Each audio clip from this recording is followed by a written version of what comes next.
Welcome to my YouTube channel ఎగ్నా educational zone.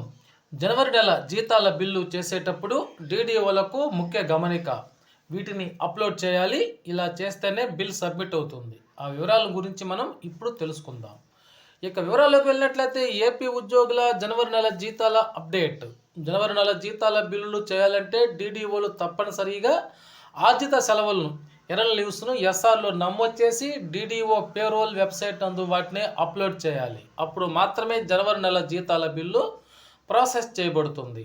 అందుకోసం drawing మరియు డిస్బర్సింగ్ ఆఫీసర్స్ డీడీఓలు అందరూ కూడా 1/1/2025 నాటికి సంబంధించిన వారి సర్వీస్ రిజిస్టర్ల ప్రకారము ఉద్యోగ ఉపాధ్యాయుల ఆర్జిత సెలవులను ఎర్రల్ లీవ్స్ను ఖచ్చితంగా నిర్ధారించాలి. తర్వాత డిసెంబర్ 31, 2024 గత సంవత్సరం ఎండింగ్ వరకు పొందిన ఆ ఆర్జిత సెలవులను మినహాయించి 1/1/2025 నాటికి జమ అయిన సెలవులను కలిపి జనవరి 1, 2025 నాటికి వాటిని ఓపెనింగ్ బ్యాలెన్స్గా నమోదు చేయాల్సి ఉంటుంది.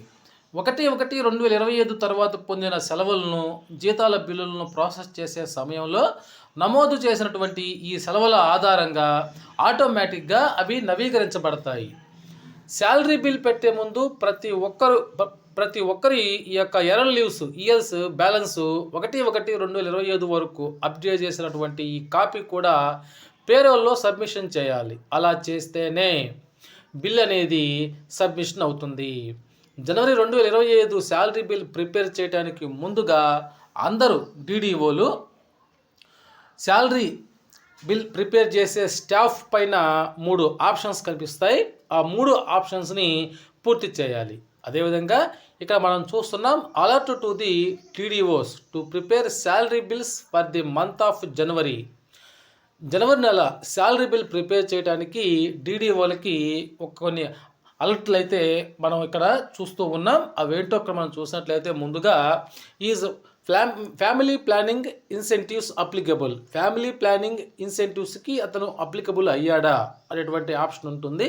అదేవిధంగా is higher qualification incentive applicable.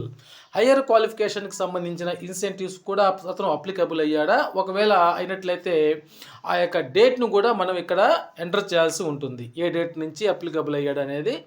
Date of sanctioned incentives applicable అయినట్లయితే ఆ యొక్క ఇన్సెంటివ్స్ ఏ డేట్న శాంక్షన్ అయ్యాయో ఆ డేట్ని కూడా ఇక్కడ ఎంటర్ చేయాలి. From which the month and year incentive was drawn. వచ్చిన తర్వాత ఆ ఇన్సెంటివ్స్ని ఏ నెలలో తీసుకున్నారో అది కూడా మనం ఎంటర్ చేయాల్సి ఉంటుంది.